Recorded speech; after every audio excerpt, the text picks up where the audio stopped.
This is Superior Sports Talk with Reggie Wilson and Luke Inman, part of Locked On Sports Minnesota, and it starts now.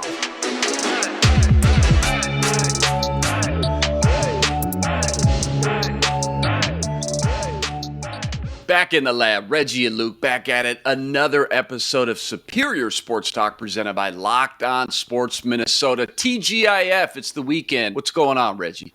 It's the weekend,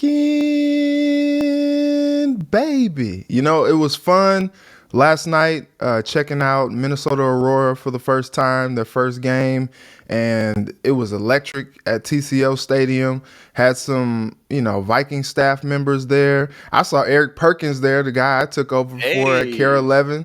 That was fun.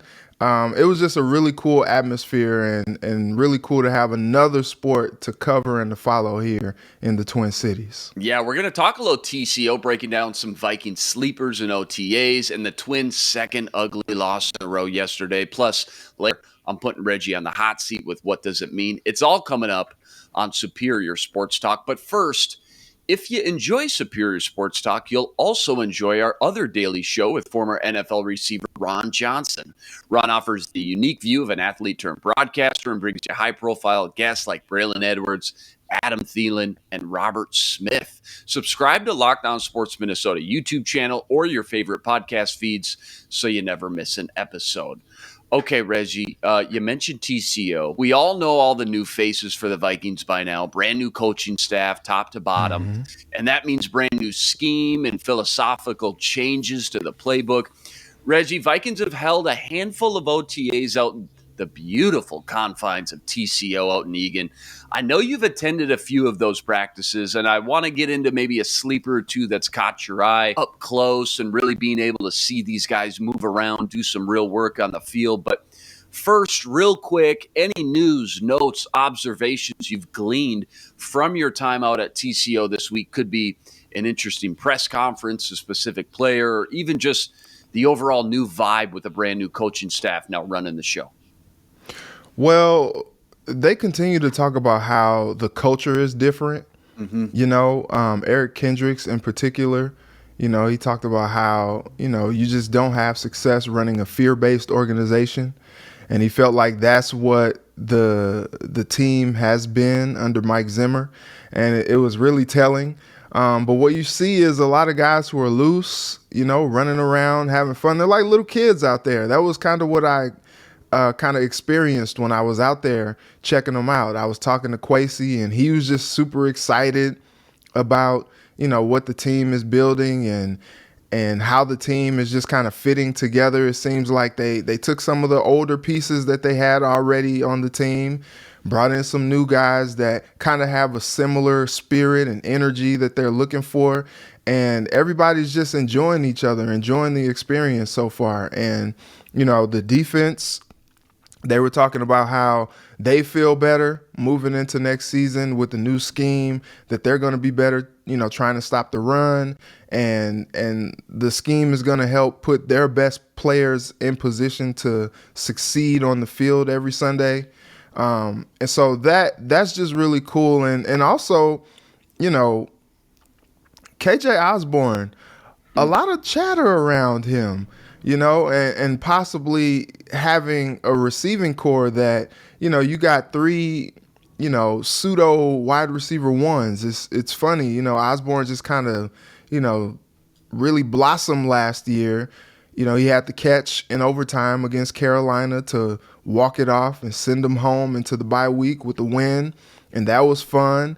But what's been crazy is all the chatter about, what he could do this season. And with Kevin O'Connell having the type of up-tempo, spread it around, fun offense that he's bringing here to Minnesota, could be possible that we see three receivers if Thielen stays healthy. Like, he was on a tear last year, 11 touchdowns. It was like all that guy does is score touchdowns. If he comes back and bounces back and is the guy that we've come to expect, wide receiver 1B, 1A, whatever you want to call him, and then you got JJ, you could see a receiver core, which is awesome to think about, but you could see a receiver core with 1,000 yards receiving between JJ, Thielen, and KJ, and that's pretty scary to see. But Osborne looks really good so far in camp. Has there been anyone else who's caught your eye out at practice, someone flying under the radar, not being discussed about a ton yet, that when you've watched them move around or just got to see for the first time here, up close and personal in real life, stood out to you? Give us maybe Reggie's sleeper or two from OTAs, just a guy to watch out for that you think could make some noise during training camp later in the summer here in about 5-6 weeks.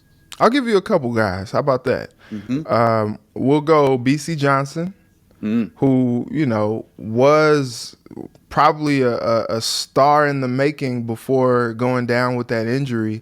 But he looks good so far out there, and he looks comfortable. He looks excited to be out there and ready to contribute. And how about Jalen Twyman? Just a guy that is just happy to be here. You know what I mean? Like, he's just he looks 15. He looks all of 15 years old out there. But the dude is probably gonna be a beast for the Vikings, just at least for depth purposes. But I think he looks comfortable being out there, coming back from what he's dealt with.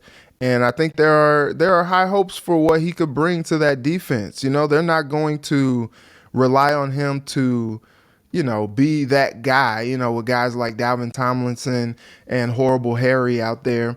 But imagine Jalen Twyman coming back from what he's been through to come back and learn from guys like Dalvin, learn from guys like Harrison Phillips. Like, I think the sky's the limit for this guy. And I think, him being out there is just a testament to him and his perseverance. And then also him being out there and ready to contribute is something that I'm looking forward to out of him. For me, the intriguing factor going into training camp is that front seven, because first of all, you got a whole new base defense. And then also you just got a lot of young moving parts that we don't know about yet. I think one of the under radar guys for me, I mentioned him last week, so I won't go too in-depth on him, is James Lynch. I think he could push Armon Watts for that third starting defensive lineman spot. But another guy in the front seven, we just don't know a lot about him yet. We just haven't seen him. But yet he was a third-round pick out of Pittsburgh last year, was Patrick Jones. And Patrick Jones come out of Pittsburgh. His last 2 years had 17 and a half sacks, 24 tackles for loss. He was all ACC at Pitt. I think he's got a lot of potential. And again, just being able to get him some real playing time. Now, he's not going to be with the ones, no, but during training camp, is he with the twos? I mean, remember, Za'Darius Smith coming off a back injury, 30-plus years old. Danielle Hunter's landed on the IR the last 2 years. Could this be the backup? Could this be the third guy in the rotation next to maybe a DJ Wanham that gets a lot of time and looks standing up as that 3-4 outside edge guy? I just saw what he did at Pittsburgh last year come out of the draft. I thought it was an intriguing pick with a high ceiling, and we just don't know what he can bring to the table because Mike Zimmer just didn't really play some of these younger, although be it early round picks, third and fourth round picks like Chaz Surratt as well. So that's a guy that it just intrigues me going under the radar because with this 3-4 new look, this new base defense, there's so many variables and moving parts, so many X factors that we just don't know what it's all going to look like until it shakes out. Ed Donatel starts to throw us a couple breadcrumbs and we can see a few wrinkles as far as different packages, sub packages. We know Brian Asamoah, third round pick, he's going to be in the mix there too, flying around on nickel, probably pass situations. And then BC Johnson, love that you brought him up as well. A guy that, again, we talked about it earlier in the week, supplanted as the wide receiver 3 before KJ Osborne really blew up. He goes down on the IR. Him, Amir Smith, Marset, Jalen Naylor, all kind of fighting for that wide receiver 4 and 5 spot. Going to be really fun to see how all that shakes out here as OTAs continue, and then we get more into the thick of training camp in the summer. Last one here, talking Vikings OTAs. I know you're not a doctor, Reggie, and you don't have the Adam Schefter inside sources on this stuff quite yet, but I'm curious about any injury updates, specifically to Andrew Booth Jr., Irv Smith Jr., 2 big names that are expected to contribute to this team in a variety of ways, but first need to grind their way back from injuries. Have you heard any new updates at all? Anything to glean from maybe just watching them work out and move around, and when we could expect them back in the mix and start competing for some serious playing time here in the near future? Well, I think they're both coming along. Andrew Booth Jr. is kind of working to the side right now. He's not kind of mixing it up Okay. with the team just Mm-hmm. yet. Mm-hmm. But I know they have high hopes for him coming back at some point soon. Eager to see when it is that he gives it a go. But I mean, he's dressed. He's out there from the injury that he dealt with coming into camp. But Irv Smith looks back.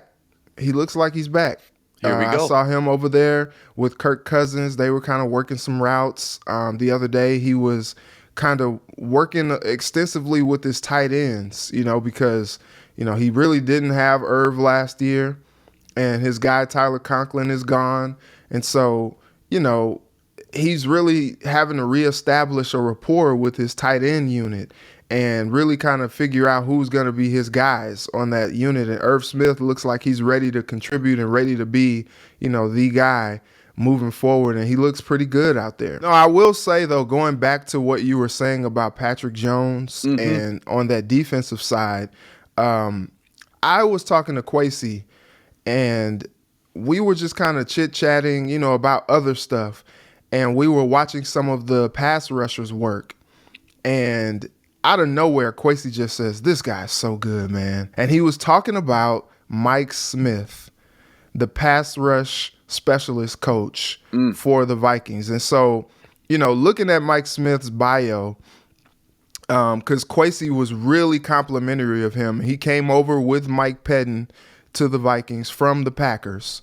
And what was really cool about this whole thing is he coached Rashawn Gary, who we talked about yesterday. He coached Preston Smith. They both had 9+ sack seasons last year. And, when you look at a unit and you see the development of guys like, Armon Watts, DJ Wanham under Andre Patterson, with Andre Patterson having the type of, cachet that he does about developing defensive linemen. Like, the dude is known as being one of the best at developing pass rushers that we have. Like, they had Everson Griffin come back last year, and before, he went out with the personal things that he had going on. He was one of, if not the best pass rusher that the team had last season. And that was all because of what Andre Patterson does to get those guys in position to excel on the field every game. And now he's in New York. He's with the Giants now. And they brought on, Chris Rumph is the actual defensive line coach. And then you add a guy like Mike Smith, who's the pass rush specialist.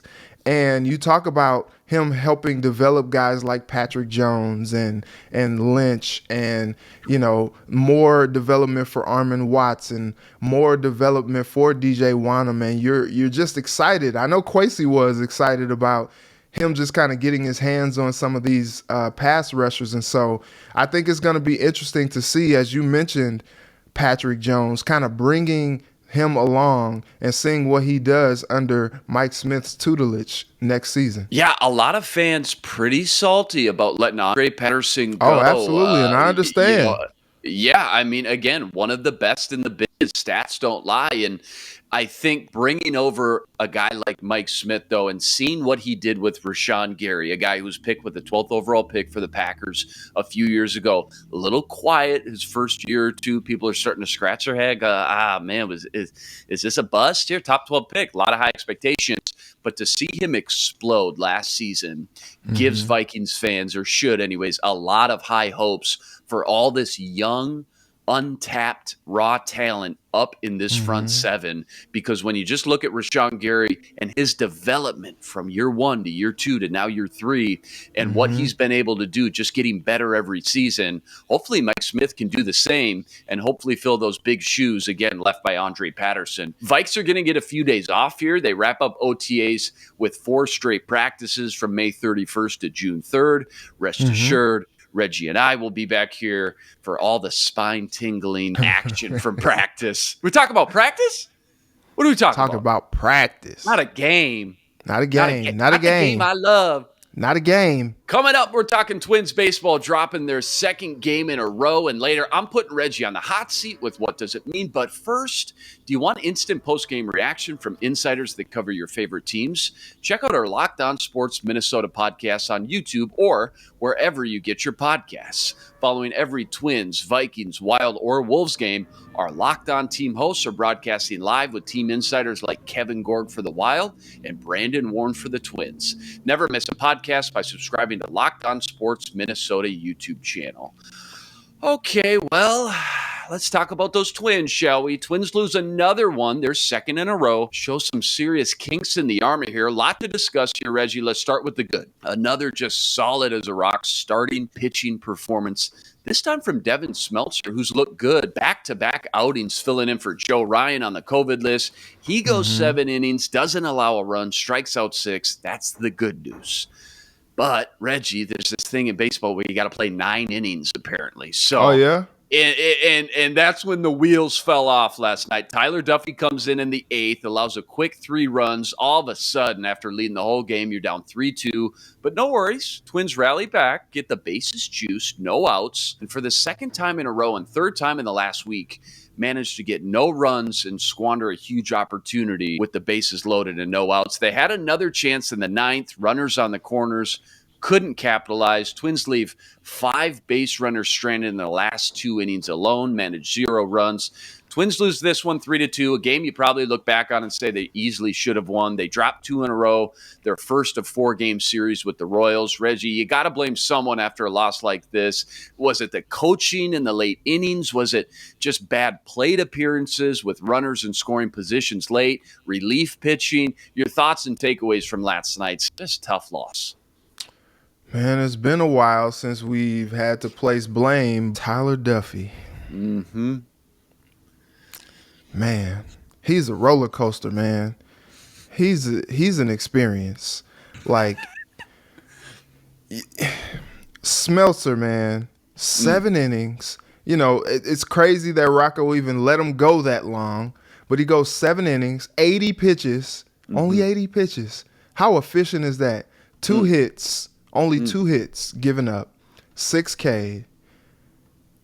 He leaves with a nice little 2-0 cushion. And then Duffy comes on in the 8th and just is like, you know what? Here you go. Here's a run. Here's another. Oh, here's the go-ahead run. And then they can't do anything to capitalize on it. And what I think is kind of interesting with what's going on with the Twins is the bats. Like, they'll do something early, you know, like, and really not anything that is just like overly done, you know, like they had chances to score more than just those 2 runs for Devin Smeltzer, but they only get those 2. But you're like, you know what? You get 2 runs. He gives up none. He goes out of the game. Let's just hold him off and let's win this thing against a team that we should be beating. That's the mindset if you're the Twins. And then all of a sudden, you just give up those 3 runs, and it's a disaster, and you lose to this team that you just swept last weekend. Like, you just swept them. They are sweepable. And now you got to put the broom back in the closet with the dustpan. Make sure you get everything off the dustpan because, you know, sometimes it's a little touch and go, you know. And it's just unfortunate, man, that these are games that we talked about ad nauseum. They have to win these games. You know, you don't necessarily expect a sweep all the time, but now you're talking like, look, that's a 2-game losing streak. Now you're talking about a possible slump against 2 of the worst teams in baseball. Like, no, you gotta find a way to climb out of this thing and bounce back, score some more runs. The bats need to wake up a little bit and really help this pitching unit. Like, it's crazy coming into the season, and we keep saying it, but it's true. Coming into the season, the pitching unit was supposed to be probably the weakness for this team, and the bats were supposed to be what was going to carry this team to success. And here we have it in the last week or so. You got the pitching unit really kind of, I don't know if you want to call it overachieving, but they're kind of carrying the team a little bit, and now the bats can't necessarily keep up when it was like at one point over the last week and a half, they were scoring 8 runs a game. And so look, this is the ebb and flow of a baseball season. So I don't want to be too overly critical, but these are games that they have to win, and they're just squandering them right now. I think it was the very first week of the season, the first week of our show, actually. I sat here and I said, look, Twins pitching's going to struggle, as we know. These bats should be on fire, though. Smash the overs in all these games. And you see it, every third or fourth game for the Twins, it's 12 runs, 8 runs, 14 last week against the A's. We said this yesterday, as long as they're winning, it's easy to play the wait-and-see game with Royce Lewis as he continues to rip it up in AAA. But as soon as they start losing, watch out. Fans are going to be banging the table to get him in the lineup. It's clear because this team just needs some sort of spark. And the way Royce is playing, not to mention the long-term plans you have with him anyways, it's silly to think he won't be called back up here sooner than later, in my opinion, and see if he can't give this team a little juice and spark that they desperately need right now. But you said it, complete polar opposite of the identity that we thought this Twins team would be. Right now, it's the pitching staff carrying this team while the bats continue just to look just chilly, just ice cold. They're failing to put it all together. They're getting opportunities but not capitalizing. And I don't know if it's an order thing. We mentioned, hey, Rocco, this is the time during the soft part of the schedule to goof around with the lineup a little bit, trial and error. But right now, Reggie, it's just not working. And if you squander this opportunity here with the soft part of the schedule, then you're really looking to be in some serious trouble when you start playing the Yankees, Blue Jays, Rays, teams like that. And all of a sudden the White Sox, the Guardians, they start to heat up as well as they're playing some tough teams right now. So we'll see how it all shakes out. ESPN, by the way, released an article a few days ago on some of the most disappointing teams thus far, and even mentioned a few specific players: Atlanta Braves, Seattle Mariners, Cody Bellinger, et cetera, et cetera. The Twins weren't on the list in any way, shape, or form here, but it got me thinking, Reggie, what has been the most disappointing piece or player for the Twins thus far through these first 8 weeks, in your opinion? Again, we just talked about the bats are ice cold, but is it something more specific than that?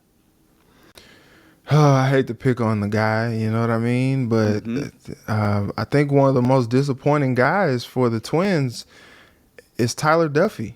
Yeah. Yeah, like especially because he's a guy that they have been relying on quite a bit. Yeah, he's been around. And he hasn't had some of those bad performances as of late.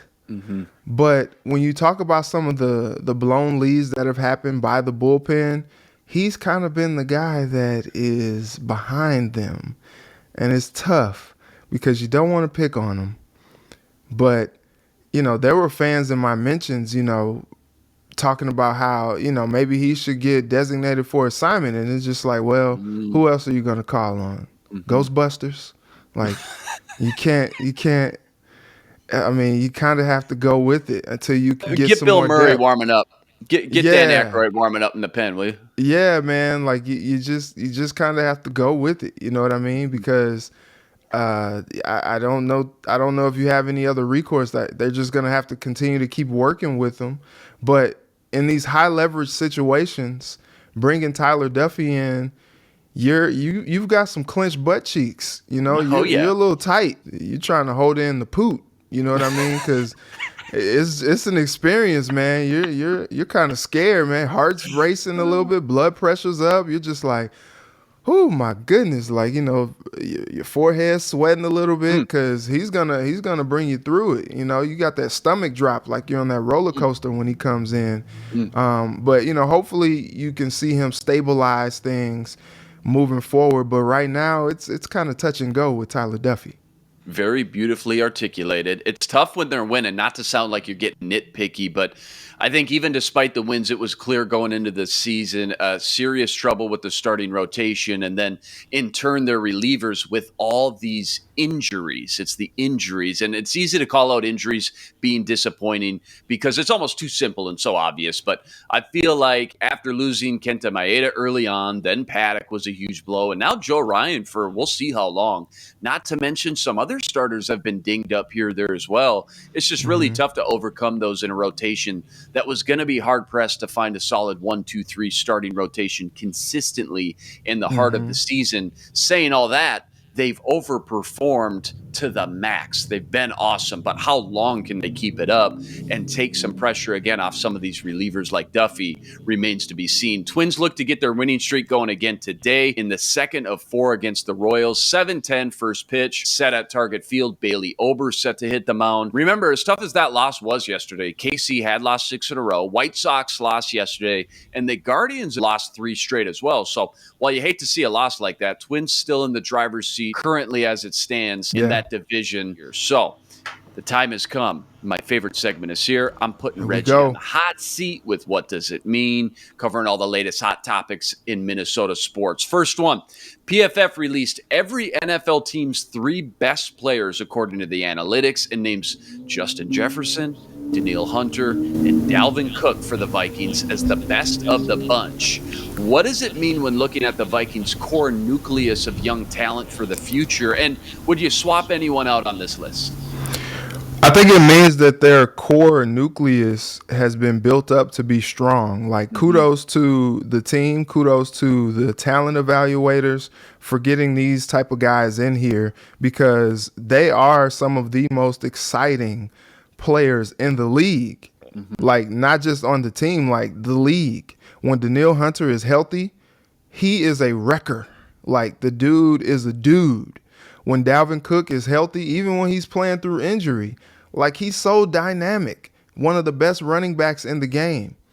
And Justin Jefferson, we can't say enough about him. You know, I believe he's going to be a 2,000-yard receiver next season. Like, you know, give him all the touchdowns, give him all the gritties. Like, he's just such a dynamic player in the league, one of the best wide receivers in the game. And Kevin O'Connell hit the jackpot going from Cooper Kupp to Justin Jefferson. He upgraded. Like that. He's somehow upgraded. Yeah, and it's amazing. What I will say is, it's so funny. I was looking at this list, and it's like, also considered. This is like that part where they, on the infomercial, where they start talking fast. Also considered quarterback Kirk Cousins, wide receiver Adam Thielen, edge rusher Za'Darius Smith, safety Harrison Smith. Yeah, right tackle Brian O'Neill. And so it's so funny. Like, anytime you put a team's 3 best players on here, and you don't include the quarterback, you know, it's interesting because he's kind of like the engine behind the thing that really is going to help it go. Like, he's going to be getting the ball to Dalvin Cook every play. He's going to be getting the ball to Justin Jefferson. It's just so interesting to see 2 of the 3 players on this top 3 list have had injuries. And I was looking at some of the grades that they gave to him, and Dalvin Cook had a career high 89 grade from PFF in 2020, and it went down to a career low 65.8 last season, and they called it an injury-marred campaign. Well, even with the injury and all that, I don't know how it slid down that low because Dalvin Cook had a pretty good season considering. He missed a couple games. Yeah, he had some injuries, but when he was playing, he was very, very productive. So it's kind of weird that it dropped from 89 to a 65. I feel like that's a little steep considering, I mean, did they even watch the Pittsburgh Steelers game? You know, like, any game that he played, he was contributing, he was doing his thing. And so that was interesting to see on this list. And then also Danielle Hunter, you know, talking about how, you know, since his career year in 2019, only 384 defensive snaps over the past 2 years. And so, but it speaks to, even with these guys having the injury concerns and the injury issues that they've had over the last few seasons, it speaks to just how dynamic of players that they are still included on the top 3 of the team. They could have picked, like I said, I mentioned all the other guys that they also considered. They could have picked any of those guys. But they picked those guys because they are truly special. And even with the injury history, they are still considered some of the best in the league. I think just for argument's sake, a little healthy debate here. You mentioned a few other names.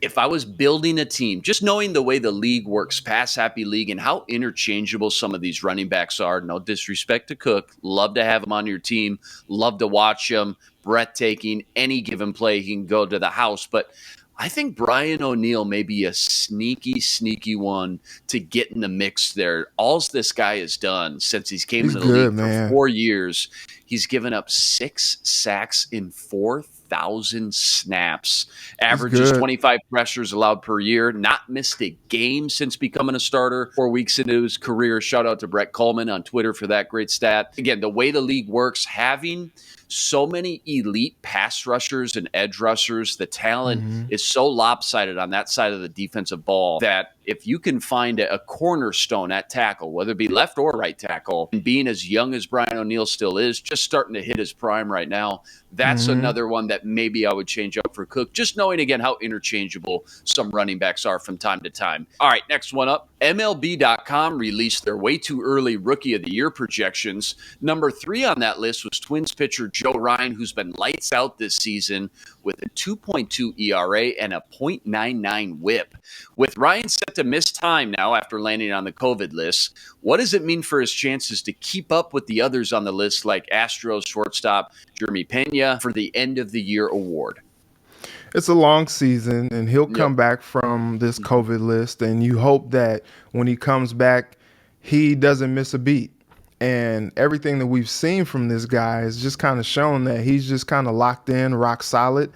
And I think he's going to continue to grow in his role. And, look, these lists that they make, a lot of times they're just way too early to make a lot of these lists. And Pena has been great, taking over for Carlos Correa in Houston. They really haven't missed a beat. And I think it's sometimes tough to have a position player unless he's just like dominating, like just absolutely crushing it, which Pena is doing. But a lot of times, things kind of tilt and shift towards pitchers. And so if Ryan continues to keep up at this pace when he comes back from the COVID list and he continues to win games and he continues to keep the ERA down and that whip is not nay-naying, I think it's gonna be fun to see where he stacks up with this rookie class and with how he's continuing to grow and develop. He really is mature and kind of feels seasoned beyond his years. And he's just a really like low-key guy, locked-in guy. He's not a big rah-rah dude, you know what I mean? Like not really a huge like personality type of guy. He just wants to pitch. He goes in there, he handles business, mows these hitters down. And, it's interesting to see, as the season goes along and he kind of faces some of these teams, especially in the division more than once, multiple times, it's going to be interesting to see how he adjusts to how they're adjusting to him. But I think he has the temperament and I think he has the skill and the talent level to really kind of challenge hitters, I should say, game in and game out. You take out the one start against the Astros, and these numbers would be, gaudy. But outside of that, this guy's been rock solid. My only concern is that these 10, 15, 20 days kind of sputters that momentum that he had. It seemed like he was just getting better and better every time he got out, really getting to a rhythm, getting his feet underneath him. But I love the fact that you mentioned, you're right, when it comes to these awards, these guys that vote on this really take into account how valuable this pitcher position is versus some of these other positions. So certainly should be in the mix if he comes back and continues right where he left off for Rookie of the Year when it's all said and done. Okay, Reggie, you survived the gauntlet. We're back here Monday breaking down more Twins, Vikings, NBA and NHL playoffs, and plenty more. Remember to like, review, and subscribe to our YouTube channel and join us every day for another episode covering all the biggest topics in Minnesota sports. He's Reggie Wilson. Follow him on Twitter at Reggie Wilson TV and on Care 11 every night. I'm Luke Inman on Twitter at Luke_Spinman. Tune in Monday to Superior Sports Talk, part of Locked On Sports Minnesota. For Reggie, I'm Luke. Until Monday, signing out. Be blessed. Spread love this weekend. This is Superior Sports Talk with Reggie Wilson and Luke Inman, part of Locked On Sports Minnesota.